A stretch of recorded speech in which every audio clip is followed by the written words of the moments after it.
Assalamualaikum warahmatullahi wabarakatuh. Saudaraku kaum muslimin dan muslimat, saudara sebangsa dan setanah air, dimanapun Anda ada dan berada. Berjumpa kembali dengan saya Abu Fikri dalam kebaikan dan kebenaran untuk mempermudah langkah-langkah kita menuju jalan selamat, yaitu Allah dan Rasulnya. Ini pagi hari, pukul berapa ya? 10:30 pagi. Ya agak sedikit lelah, agak sedikit capek ya. Malam tadi ada acara, dan itu ya tengah malam juga ada semacam acara kecil-kecilan. Kemudian ya tidak tidur sampai paginya, dan pagi tadi ada kegiatan lagi. Saya pikir ya tanggung buat istirahat atau tidur siang ya.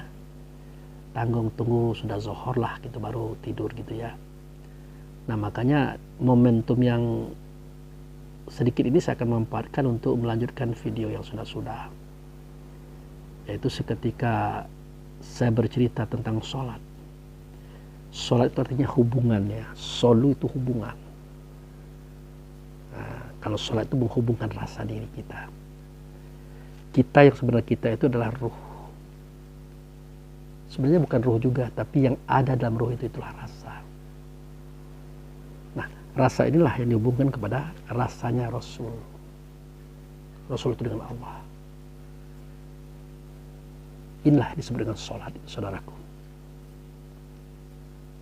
Dan sholat itu dimulai dengan takbiratul ikram kan.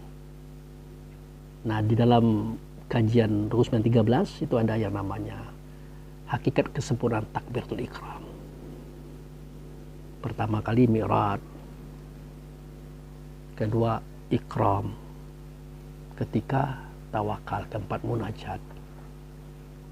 Itu cerita tentang situasi dan kondisi kita setelah berjalan di dalam sholat, setelah berada di dalam sholat, saudaraku. Ya kalau mi'raj sudah pasti, dari insan menjelma menjadi ruh, dari ruh menjadi mukmin, dari mukmin menjadi nur. Nah di tingkat nur itulah kita bisa menyatukan rasa kita kepada Rasulullah dengan Allah. Terasa adanya, sejuk. Nah waktu itu tidak ada lagi suara kata dan tidak ada lagi itu. Karena mi'raj sudah mi'raj kan ikram, tenggelam dalam lautan atau samudranya cinta kasih Allah. Kenapa tenggelam? Karena kita menyatukan rasa kita kepada rasa Muhammad serta Allah. Udah tenggelam sudah. Kita berada dalam kasih sayang dan cintanya Allah. Itu. Nah, bersamaan dengan itu juga kita sudah menyerahkan diri namanya. Itulah tawakal. Pada momen itu tidak lagi suara, tidak lagi kata, tidak lagi bahasa, bahkan tidak lagi gerak, saudaraku. Itulah munajat. Jadi kesempurnaan hakikat takbiratul ikram adalah pertama adalah mi'raj, kedua adalah ikram, ketiga adalah tawakal, keempat munajat. Nah kalau sudah masuk kita ke tingkat sholat seperti ini, itu makanya kita banyak melihat orang ada sholatnya itu duduk saja, ada dia berdiri saja, ada dia berbaring saja, bahkan ada dia sedang berjalan. Di dalam dia berjalan, dia menyatukan rasa dirinya kepada Rasulullah dengan Allah. Dalam ingatan hanya satu saja, yaitu Allah, Allah, Allah, yang tidak nyata Allah bukan nyata pada Rasul, yang tidak nyata Rasul ada pada rasa dirinya. Itulah sholat do'ibun. Dan ada pula pada sholat berwaktu, ada seperti itu. Nah untuk video berikut ini susah untuk menjelaskan karena ini adalah rasa yang bermain. Ini adalah pengalaman rasa, tapi kita berusaha menampilkan teori-teori ya, sesuatu yang mempermudah paham di sini. Gitu. Nah, jadi seketika kita mengangkat tangan Allahu Akbar, nah gitu.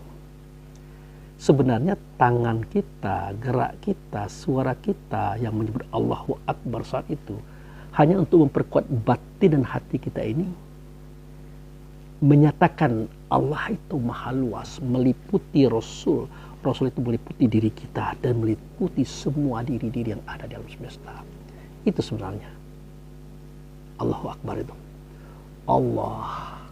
Nah, itu. Kita menyatakan Allah meliputi Rasul, Rasul meliputi diri kita dan diri-diri yang lain yang ada dalam semesta. Dalam masalah lainnya meliputi roh-roh yang lain yang ada dalam semesta. Dalam satu kesatuan rasa dan keadaan.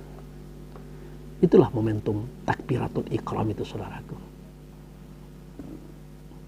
Nah, kalau sudah begitu apa? Apa ada suara juga? Ada bacaan juga? Ada gerak juga? Tidak ada. Tetapi karena kita hidup di masyarakat, hidup dalam keluarga, karena kajian kita belum sebegitu tingginya, tetap kita tegak ruku, i'tidal, sujud, duduk.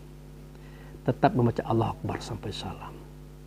Tetapi jangan sampai tegak kita, ruku kita, i'tidal kita, sujud kita, duduk kita, bacaan Allah Akbar sampai salam kita sama dengan yang diperbuat oleh orang-orang yang tidak tahu kajian ini. Itu. Makanya orang tua kita mengatakan secara syariat kita ini sama dengan orang lain. Tapi secara hakikat tidak sama dan tidak boleh sama. Masa orang belajar dengan tidak belajar sama? Orang yang tahu dengan tidak tahu sama? Tidak bisa seperti itu. Maka semua itu akan nyata ianya di suara, kata, dan perbuatan kita. Pada diri kita, keluarga kita, kaum kerabat kita, dan masyarakat kita. Mencerminkan apa yang kita ketahui, saudaraku. Jadi tidak sembarangan kita bisa belajar dan mengajar. Tiba-tiba kita hidup di masyarakat sama dengan orang lain. Tidak begitu juga. Ada perbedaannya. Nah itu. Nah, kita masuk kepada seketika kita membaca doa iftitah. Kan ada tuh doa iftitah tuh. Kita mengatakan kabira walhamdulillahi kasiro. Nah itu. Wa subhanallahi bukrata wa asila. Nah waktu itu kan kita memuji Allah, yang mengagungkan Allah tentang kebesarannya yang nyata ya pada Muhammad Rasul, bukan Muhammad Nabi, Muhammad Rasul. Ternyata kebesaran Muhammad itu ada di kita. Siapa itu? Ya diri kita sendiri, ruh itu. Yang kita ini tidak akan berharga jika tidak ada ruh. Mau presiden, mau menteri, mau gubernur, mau bupati, wali kota, mau camat, apa aja. Mau kaya kita atau apa. Kalau tidak ada ruh, tidak berharga kita. Itulah kebesaran Allah. Ruh itu kebesaran Allah. Nah, dikatakan pula wa subhanallahi bukrata wa asila. Maka sucilah Allah itu pagi dan petang. Untuk apa? Kalau Allah sudah jelas suci, Rasul sudah jelas suci, bukan hanya pagi dan petang, dari dulunya. Sebelum ada pagi, sebelum ada petang, sebelum ada hari, sebelum ada langit dan bumi, dia sudah suci. Nah, ini maksud suci di sini bukan Allah, bukan Rasul. Yang di sini ini disucikan. Ya, dibersihkan. Karena dia datang daripada Allah, dia datang daripada Rasul. Paginya dibersihkan sampai malam, malam dibersihkan lagi sampai pagi. Berarti tidak boleh kotor, itu maksudnya. Ya. Kemudian ada kalimat yang berbunyi ini wajah tu wajahiyah lilazi fataros samawati wal ardi. Aku hadapkan wajahku kepada wajahnya dia, sang pencipta langit dan bumi. Nah, itu mana wajah ini juga? Enggak lah. Ini kan wajah tubuh. Tapi wajah dia yang bersuara. Wajah dia berkata, itulah wajah ruh. Mana wajah ruh? Itulah dia.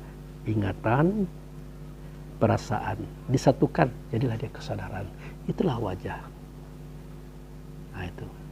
Jadi, ingatan kita, perasaan kita, kesadaran kita, itulah wajah diri kita sebenarnya diri. Dengan inilah kita bisa menyatu dengan Rasul-Rasul Allah dalam sholat. Ya dengan ingatan, dengan perasaan, dan kesadaran. Kalau tidak dengan yang tiga ini tidak bisa, saudaraku. Bagaimana mungkin kita bisa tanpa rasa mendekati Rasul? Rasul gaib, Allah gaib. Tidak bisa dilihat, tidak bisa didengar, tapi bisa dirasa. Tentu perasaan kita yang menyatukan diri kepada Dia. Dan ingat kita sedang sholat. Nah ingatan kita lah yang mengiring rasa tadi kepada Rasul, Rasul dengan Allah. Jangan kemana-mana ingatannya. Maka patuhilah semua itu dengan kesadaran. Itulah dia sholat.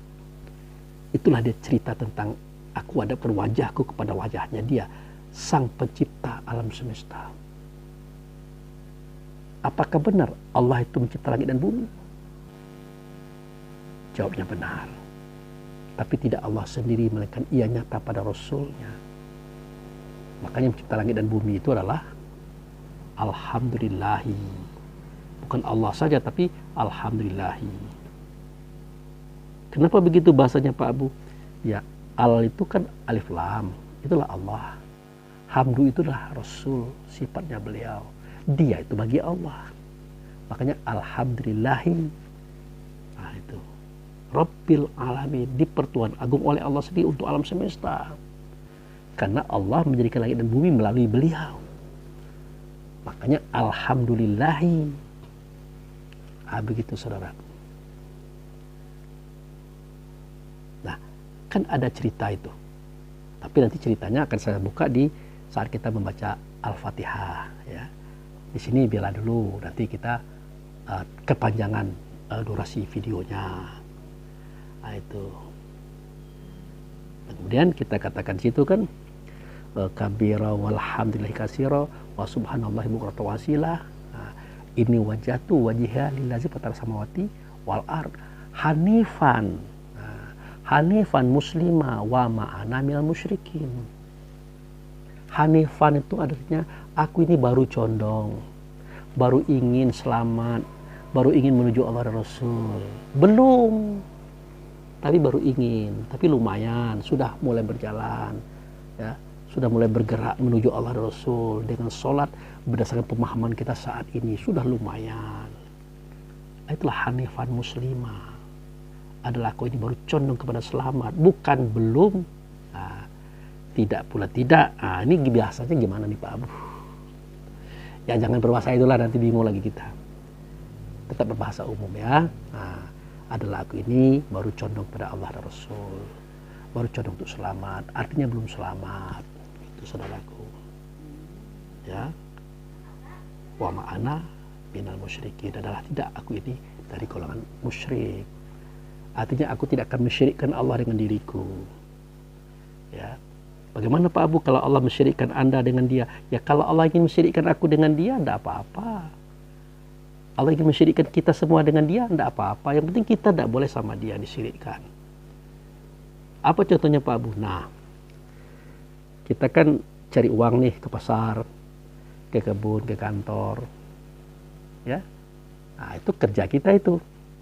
Kita tidur, bangun tidur, ke kamar kecil, buang air besar, buang air kecil, mandi, berbaju, sarapan, kerja, ke kantor, ke kebun, ke pasar, macam-macam saya katakan tadi. Nah, itu kerja kita itu sebagai hamba. Nah, tapi setelah dapat uang, setelah dapat duit, kita berikan rumah untuk anak istri, kendaraan untuk anak istri, baju untuk anak istri, makanan dan minuman untuk menyekolahkan anak. Nah itu tidak boleh diklaim, tak boleh kita katakan kamu tuh punya rumah aku yang belikan, ya, kamu tuh punya kendaraan aku yang belikan, kamu punya baju aku yang belikan, yang ngasih makan kamu tuh aku, yang menyekolahkan kamu tuh aku. Itu tidak boleh. Itu mengklaim hak ketuhanan, ya, mengambil alih hak ketuhanan. Itu bidang ar-razak, itu hanya Allah saudaraku. Nah kalau mencari tadi hak kehambaan itu boleh kita katakan aku yang mencari uang, itu benar. Tapi kalau aku yang menjadikan kamu bisa punya rumah, punya mobil, punya baju, punya pakaian, yang menjadikan kamu dokter, profesor, macam-macam, tidak boleh. Jadi semua itu adalah Allah, Allah, Allah. Nah, itu. Tetapi ya melalui kita. Nah, itu benar. Nah, yang tidak boleh itu mengklaim. Ketika Allah kita singkirkan, kita munculkan diri kita saja, itu mengklaim namanya itu. Mengambil hak ketuhanan, tidak boleh, itu musyrik. Nah, sedangkan kita wa ma'ana minal musyrikin, adalah aku ini bukan dari golongan orang yang musyrik. Artinya bukan dari golongan orang yang suka mengklaim hak ketuhanan dalam hidupku. Itu maksudnya saudaraku. Ya. Nah, kemudian kita bilang lagi inna sholati wa nusuki wa mahyaya wa mati. Nah, sholatku yaitu hubunganku hari ini dengan Engkau ya Allah. Ibadahku, kemampuanku menahan perasaan dalam perjuangan ini ya Allah. Hidupku, roh, matiku tubuhna, aku persembahkan kepadamu. Mu yang mana? Lillahi rabbil alamin. Makanya bunyinya inna sholati wa nusuki wa mahyaya wa mamati lillahi rabbil alamin. Nah, yang bagi Allah itu kan sudah tahu kita siapa. Yang bagi Allah itu adalah alhamdulillah. Nah, itu kan dikatakan alhamdulillahi rabbil alamin. Alhamdu itu yang bagi Allah di pertuangan agung atas alam semesta. Alif lam nama Allah, hamdu nama beliau. Nah, hamdu inilah bagian daripada Allah. Allah zat, dia sifat. Allah mengutus, dia utusan. Dialah Rasul, dirasulkan. Dialah ujud serta Allah, dialah Muhammad Rasulullah Sallallahu Alaihi Wasallam. Bukan Muhammad Nabi, bukan Muhammad anaknya Abdullah atau orang Arab tadi, bukan. Kita tidak cerita itu. Ya. Nah. Jadi sudah dipersembahkan sholatku, ibadahku, hidupku, matiku kepada dia. Ya. Makanya kita nyatakan la syarikalahu. Kita nyatakan lagi la syarikalahu, tidaklah ada syarikat baginya dia Allah itu. Wa bizalika, dan dengan itu umirtu, aku diperintah, wa ana minal muslimin, adalah aku orang Islam, orang selamat. Jadi kalau mau Islam, mau selamat, jangan mensyarikati Allah. Jangan mengklaim hak Allah, hak Rasul, tidak boleh. Tidak bisa seperti itu, saudaraku. Ya. Jadi ini ceritanya bagaimana nih Pak Abu? Kami agak kebingungan nih. Ya nantilah kita ceritakan waktu kita membahas Al-Fatihah. Ya. Nah itu. Nah sudah kita membaca doa iftitah, kan kita membaca surah Al-Fatihah. Nah, bunyi yang pertama kali adalah Bismillahirrahmanirrahim. Yang dengan nama Allah itu dia pengasih, dia penyayang. Kenapa bahasanya seperti itu? Karena Allah itu nama daripada zat yang maha agung. Kalau kita mau berurusan dengan nama, tidak akan bakal ketemu. Karena nama itu hanya ada di dua posisi, itu pun kita yang menjadikannya. Contoh, Allah, Allah, Allah, Allah. Ada dia, ada nama. Kapan jadinya? Seketika kita sebut Allah, Allah, Allah. Nah, itu satu posisi nama itu. Posisi yang kedua, seketika kita menuliskannya. Alif, lam, lam, ha. Allah. Masa dia itu Tuhan? Kita belum menjadikannya. Berarti Allah itulah nama. Dia hanya ada seketika kita menyebutkan dan menuliskannya. Kita yang menjadikannya, tidak mungkin dia itu Tuhan. Maka kalau ditanya orang, Pak Abu menyembah siapa? Menyembah Allah? Ya bukan.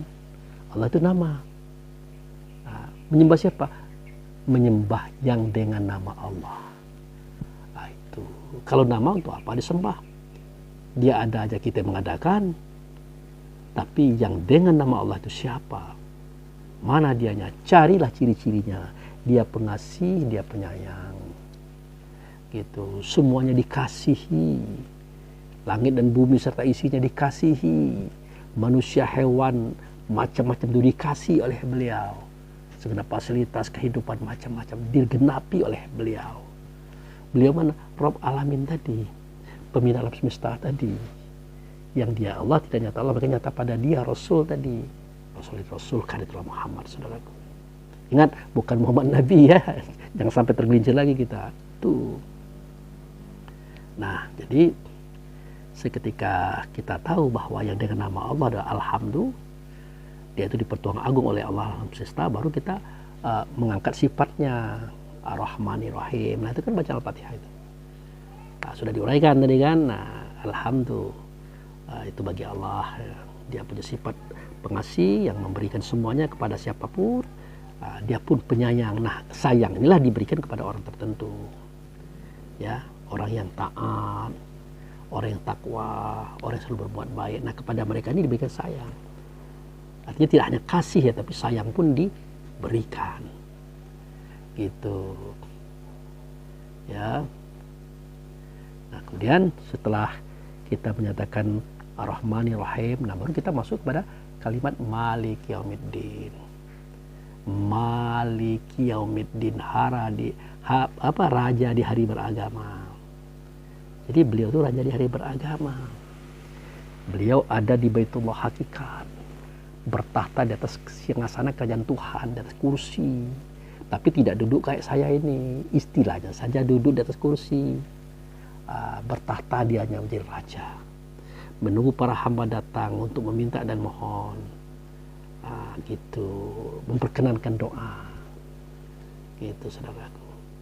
Tapi tidak mungkin ke Baitullah hakikat, makanya ada Mekah, ada Masjidil Haram, ada Ka'bah, ada Maqam Ibrahim, gitu saudaraku. Nah, jadi dia adalah Malik Yaumiddin, raja di hari kemudian. Jadi setiap kita mau mendekatkan rasa kita kepada Rasul itu dengan Allah, itulah momentum kita berdekatan dengan Allah dan Rasul.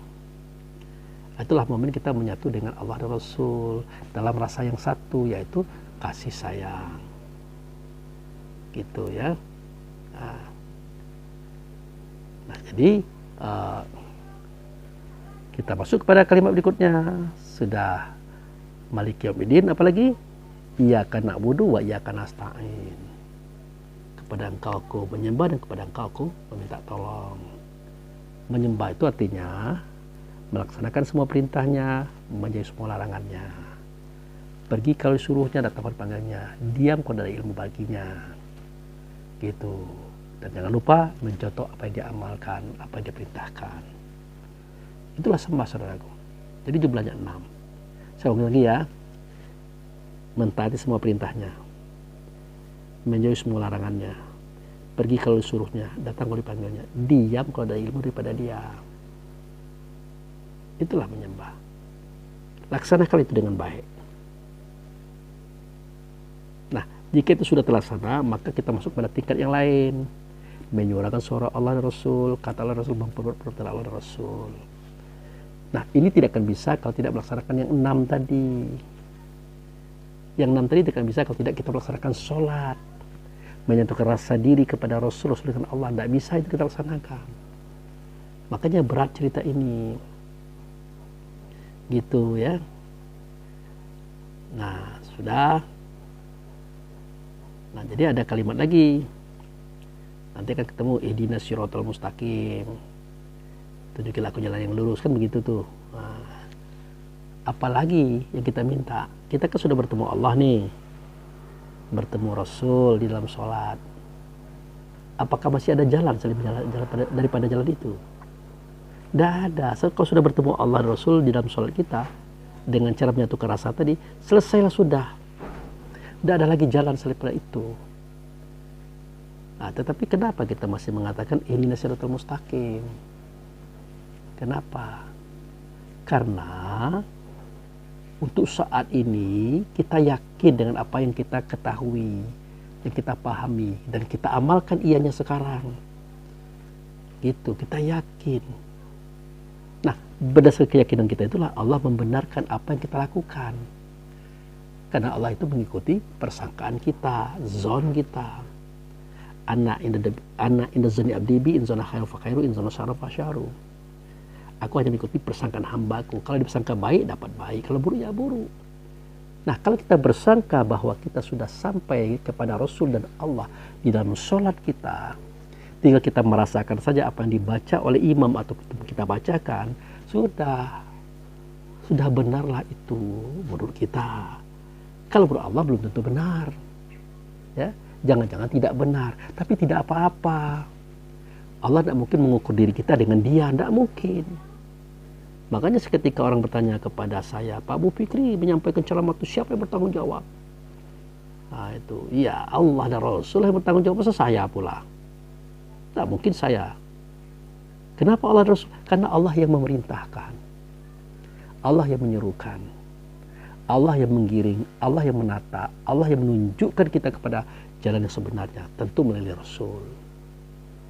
Nah, kita terimalah tawaran Allah tadi.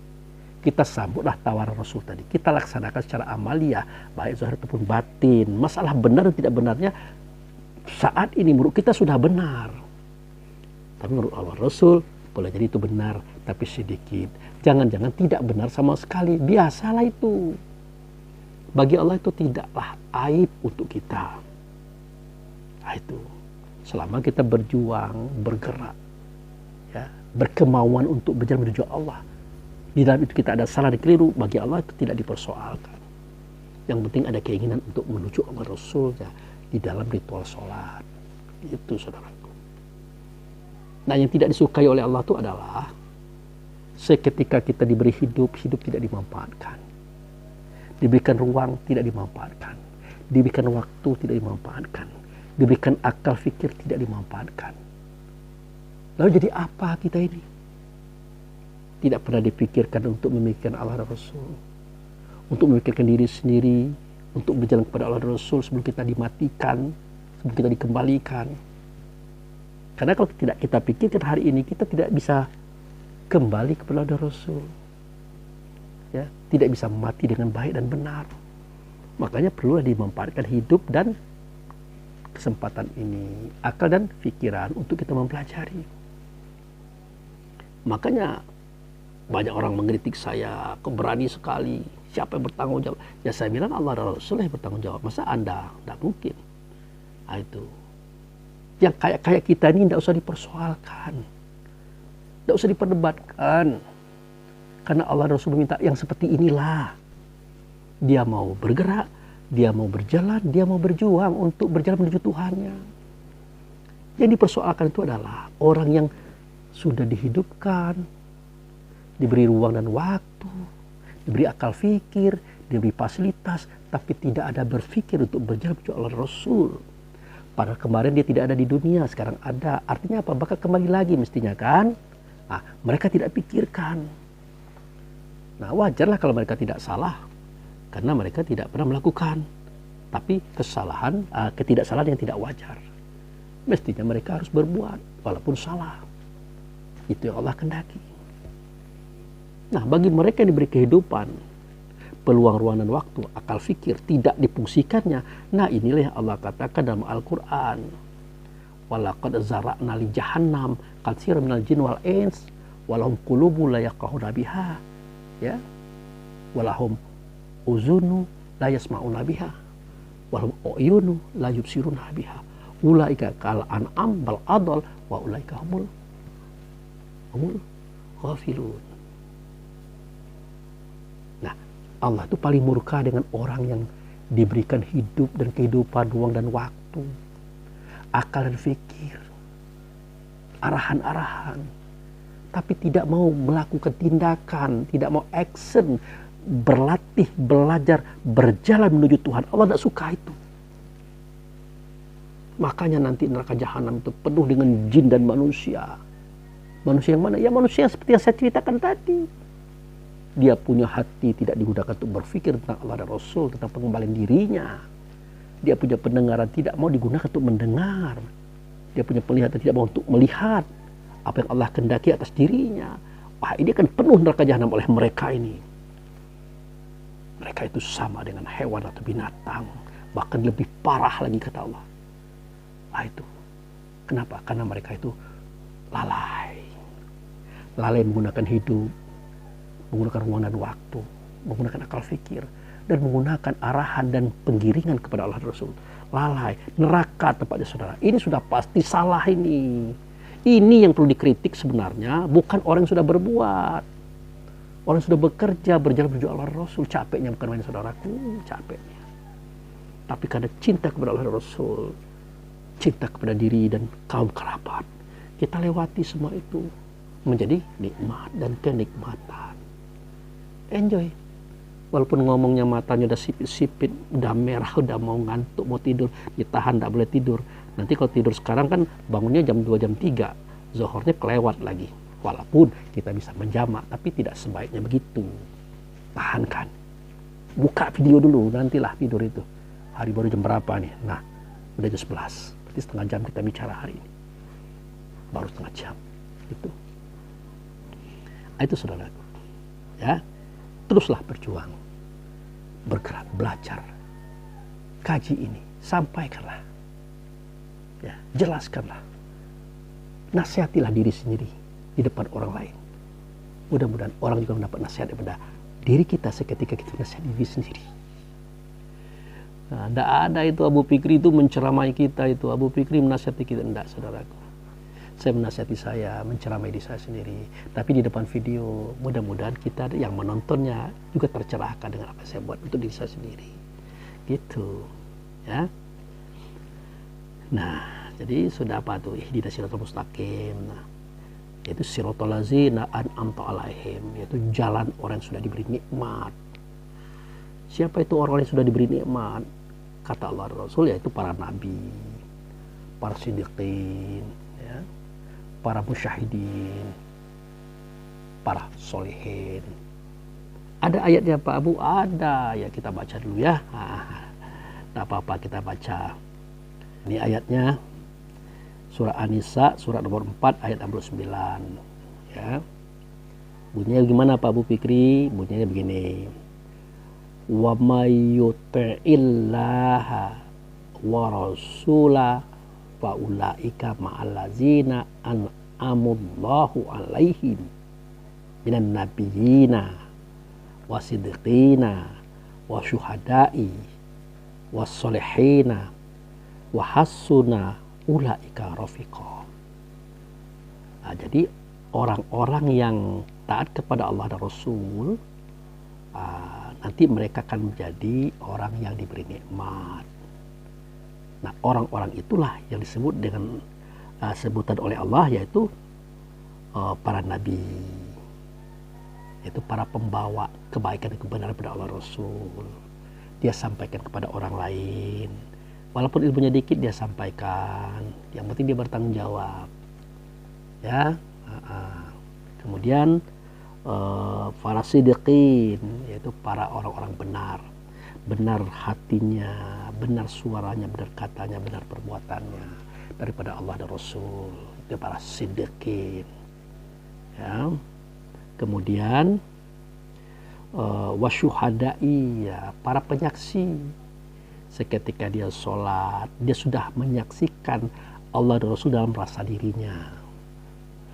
Dia sudah melihat Allah itu dalam mata telanjangnya. Yang nyata ia pada Rasul, Rasul itu nyata pada dirinya sendiri. Ini gimana maksudnya Pak Abu? Nah, kita syariatnya dulu ya. Nah, apakah Pak Abu Fikri sudah pernah melihat Allah? Ya, kalau Allah kan nama, belum. Wujudnya pernah? Jawabnya pernah. Wujud ya, ingat, wujud bukan wujud. Kalau wujud itu Rasul. Kalau wujud itulah apa yang kita dengar, apa yang kita lihat, apa yang kita rasakan di alam semesta, itulah wujud.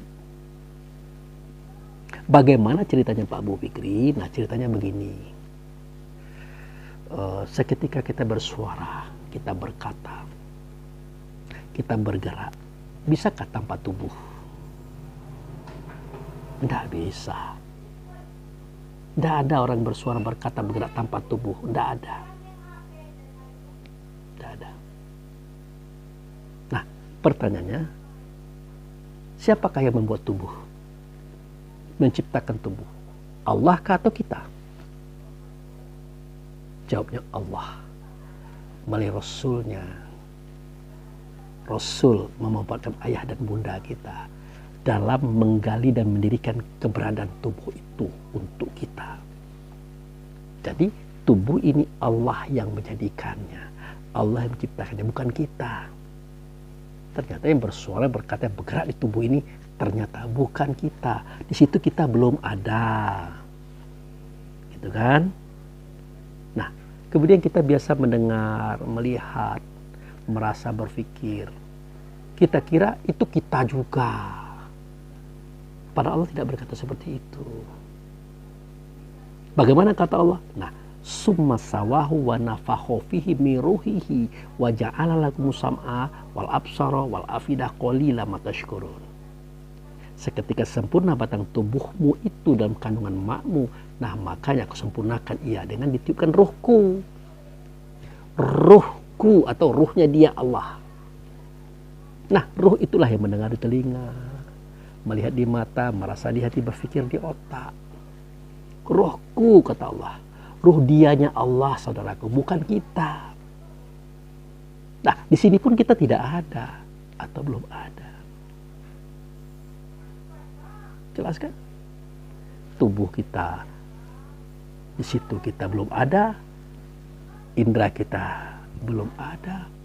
Jadi apa yang kita lihat, apa yang kita dengar, apa yang kita hadapi hari ini, bukan kita, bukan pula mereka. Tidak ada kecuali hanya satu, Itulah wujud Allah. Wujud Allah itu adalah langit dan bumi beserta isinya, termasuk tubuh badan jasad kita, termasuk keberadaan kita dan keberadaan orang lain. Itulah wujud Allah. Bisa dilihat dengan mata kepala, didengar dengan telinga kepala, dipikirkan dengan otak kepala, dirasakan hati dalam dada. Itulah wujud Allah.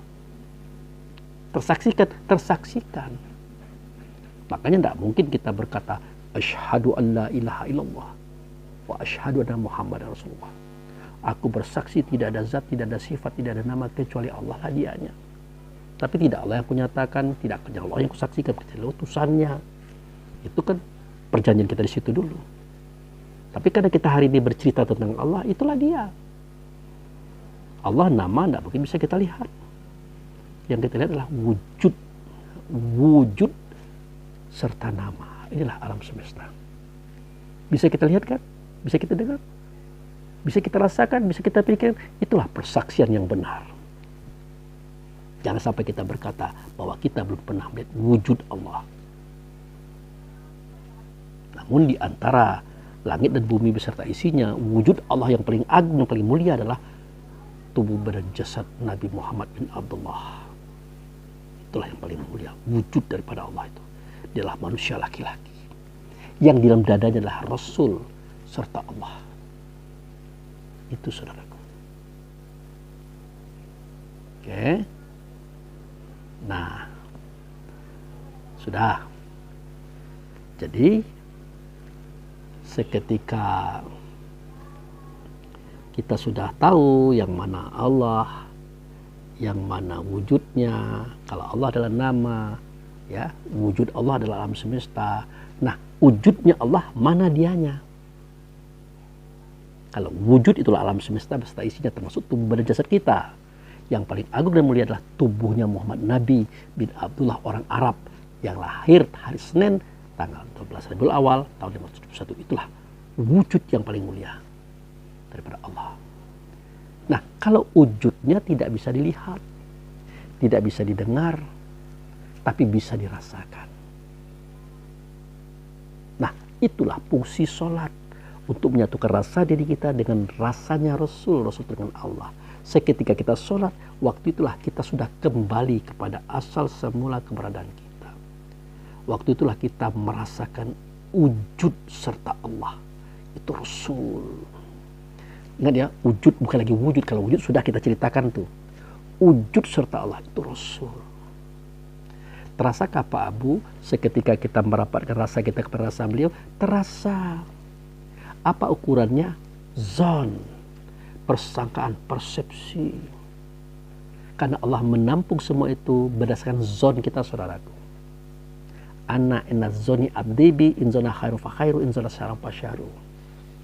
Aku hanya mengikuti persangkaan hambaku loh. Kalau dia percaya bahwa dia itu bertemu dengan Rasul serta Allah, maka itulah terjadi. Kalau dia tidak percaya, tidak yakin, ya tidak ada. Maka kata zon ini sangat diperlukan pembuktiannya. Karena adalah persangkaan, persepsi positif. Itu saudaraku. Makanya dalam Al-Quran dikatakan, wasta'inu bis-sabri was-shalah, innallaha kabir ila khoshi'in. Meminta tolonglah kamu kepada Allah dengan sabar dan sholat. Tapi itu sangat berat kecuali orang yang khusyuk. Siapa orang khusyuk? Orang yang khusyuk adalah orang allazina yazununa mulaku rabbihim wa annahum ilaihi raji'un. Orang yang khusyuk itu adalah orang yang punya zon, persangkaan, persepsi bahwa dia pernah bertemu dengan Tuhan di dalam sholatnya. Pada saat itu dia sudah kembali kepada Tuhannya. Itulah dia orang yang khusyuk. Nah, kejadian itu hanya di dalam sholat, saudaraku. Seperti yang kita ceritakan hari ini. Dia punya zon bahwa dia sudah menyatu dengan Rasulullah dengan Allah. Itulah momentum dia kembali yang dikatakan innalillahi wa inna ilaihi raji'un. Nah, mudah-mudahan kita berharap akhir kehidupan kita dipanggil, diundang oleh Allah Rasul. Kita pergi dari tubuh ini, dari dunia ini. Kita tinggalkan semuanya menuju Allah Rasul. Kemudian baru malaikat maut atau Israel mencabut jiwa kita. Tidak terasa sakit. Tidak terasa susah, Tidak ada ceritanya tanya kubur sama kita, hisab sama kita, tidak ada. Inilah cita-cita saudaraku. Seperti yang Allah kumandangkan melalui Rasulnya, Rasul kumandangkan melalui para hamba-hambanya, khususnya pada sholat Jumat. Ya ayyuhallazina amanu hittaqullaha haqqa tuqatih wa la tamutunna illa wa antum muslimun. Hai orang beriman, bertakwalah kamu dengan sebenar-benar takwa. Jangan sampai Israel datang, kamu mati sedangkan kamu belum sampai di negeri selamat. Mana itu negeri selamat? Negeri selamat adalah negeri di mana kita masuk kepadanya, di situ kita aman. Itulah dia negeri Bakah. Itulah Baitullah mandakalau kana amina. Nah, pelajaran ini sudah saya sampaikan beberapa waktu lalu di video sudah. Tapi kalau kita sudah masuk kepada tingkat menyatukan rasa diri kepada Rasul dalam sholat kita, Rasul dengan Allah, maka cerita ini tidak kita bawa lagi. Itu saudaraku. Nah, inilah yang disebut dengan mati sebelum mati, kembali sebelum kembali. Hari ini kita kembali saudaraku, bukan nanti. Hari ini. Karena tidak ada kejadian nanti itu. Melainkan semuanya hari ini sudah dimulai saudaraku. Sudah dimulai. Kita mati sudah dimulai hari ini. Kapan? Waktu kita tidur. An-naumun ihwanul maut. Tidur itu saudaranya mati. Bagaimana kisahnya? Itu surah Az-Zumar ayat 42. Allah lah yang menggenggam roh orang yang masih hidup seketika dia tidur dan menggenggam orang yang sudah mati. Menahan yang satu karena tubuhnya sudah hancur di tanah, melepas yang satu karena tubuhnya masih tergolek di atas kasur atau sofa. Nah, sungguh kejadian tidur ini adalah kejadian yang amat besar bagi mereka yang berpikir dengan akalnya. Itu surah Az-Zumar ayat 42. Makanya doa tidur kan ada itu. Bismikallahumma ahya wa bismika amut. Dengan nama engkau aku hidup, dengan nama engkau aku tidur. Aku mati. Kapan kita hidup dengan nama Tuhan? Seketika dia masuk dalam tubuh, hiduplah kita. Nah, jadi roh itu dengan nama Tuhan. Nama Tuhan yang ketujuh, mukmin tadi. Nah, itu. Kapan kita mati dengan nama Tuhan? Seketika dia keluar, itulah tidur. Makanya bangun tidur baca doa, Alhamdulillahillazi ahyana ba'da ma amatana wa ilaihi nusyur. Segala puji itu adalah bagi Allah. Nah, itu adalah hamdu, itulah Muhammad, itulah Rasul. Dia itu bagi Allah yang sudah membangkitkan aku dari mati kepada hidup. Kenapa? Seketika ruh masuk, nah, kita kan tidak lagi tidur, tapi bangun. Nah, itulah ceritanya. Inilah mati sudah dimulai hari ini, saudaraku. Prosesi mati tidak jauh beda dengan prosesi tidur dan bangun. Adapun siksa yang terjadi di alam kubur, itulah mimpi buruk yang terjadi dalam tidur kita, yang tidak pernah selesai, itulah siksa. Kan ada mimpi itu, ada mimpi baik, ada mimpi buruk. Nah, mimpi buruk yang tidak selesai, itulah dia yang disebut dengan asap kubur. Sudah? Nah, itu cerita mati. Nah, itu kubur Pak Abu, apakah ada juga sekarang? Ya ada. Ada. Bahwa kita adalah ruh bernama dengan nama mukmin. Dikatakan oleh Rasulullah, ya, melalui nabinya, pilihan Nabi Muhammad. Apa kata beliau? Abdi fi qalbi mu'min. Hambaku di hatimu namanya mukmin. Nah, di hati itu ada mukmin, di hati itu ruh, di hati itu ada kita. Itu kita sudah terkubur di hati loh. Hati terkubur di dalam rongga dada. Rongga dada terkubur di tubuh. Ada 3 lapis yang mengubur kita. Nah, itu sudah di alam kubur kita itu. Ya, di alam kubur. Nah, apalagi? Apakah nanti ditanya Pak Abu? Ya, bisa saja. Kapan kita ditanya oleh mungkar nangkir? Kalau kita berada di kubur sini, ya akan ditanya oleh mungkar nangkir. Mungkar nangkir itu adalah istilah saja. Sejatinya Allah dan Rasul yang bertanya kepada kita, bahwa diri kita sendiri. Kapan? Nah, ketika kita membenci orang, iri dengki kepada orang, zolim kepada orang, menyakiti orang, menyiksa orang, membunuh orang tanpa hak. Karena kehendak hawa nafsu, dunia syaitan, kita hancurkan orang. Pasti ditanya oleh Allah dan Rasul. Pertanyaan pertama, man rabbuka? Siapa Tuhan engkau? Ma rasulika? Siapa Rasul engkau? Ma dinuka, apa agama engkau? Ma kitabaka, apa kitab engkau? Ma kiblataka, apa kiblatnya engkau? Man ikhwanuka, siapakah saudara engkau? Akan ditanya dengan 6 pertanyaan itu, saudaraku. Seketika kita dilihatnya sudah begitu zalim, sudah begitu berbuat kerusakan dalam semesta, ditanyanya siapa Tuhan kamu, siapa Rasul kamu, apa sih agama kamu, apa sih kitab kamu, kemana sih kamu berkiblat, kok kamu sekasar ini, seburuk ini, sebrutal ini, sejahat ini. Adakah Tuhanmu mengajarkan begitu, Rasulmu mengajarkan begitu, agamamu mengajarkan begitu, kitabmu mengajarkan begitu, kiblatmu mengarahkan kamu seperti itu, ada enggak? Pas ditanyakan, man ikhwanuka, siapakah ikhwanmu, saudaramu? Kamu katakan muslimin dan musliman, tapi itulah yang kamu siksa. Kenapa? Nah, itulah pertanyaan kubur dari Allah dan Rasul untuk kita yang bermaksiat, saudaraku. Untuk kita yang zalim, yang berbuat kerusakan dalam semesta. Itulah pertanyaan kubur. Itu kalau tidak bisa dijawab, menyiksa itu. Ya sudah pasti tidak bisa dijawab. Karena kita melakukan kezaliman itu tanpa alasan. Itu beda dengan kalau kita membunuh karena orang itu salah, karena kita tidak dibunuh atau kita perang, itu beda, tidak akan ditanya itu. Yang ditanya itu yang aneh-aneh kayak gitulah. Itu saudaraku. Lalu kalau kita berbuat baik Pak Bu, kita cinta orang, kasih orang, menolong orang, apakah ditanya? Ya bagaimana mungkin ditanya?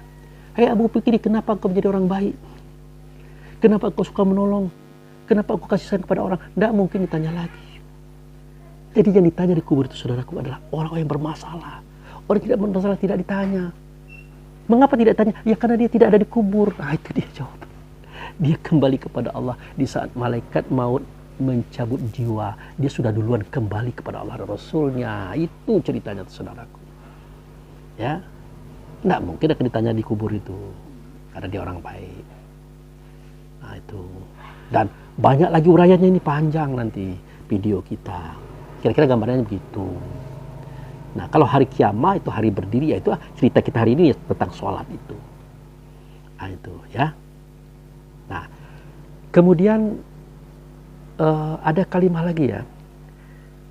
Ya tadi siapa-siapa ya orang yang diberi nikmat itu siapa disebutkan oleh Allah Rasul ya, yaitu para nabi, para siddiqin, para syuhada ya, dan para ahli ibadah yang baik dan seterusnya tadi, ya itulah teman yang baik, sahabat yang baik menurut Allah Rasul pada surah An-Nisa atau surat 24 ayat 69.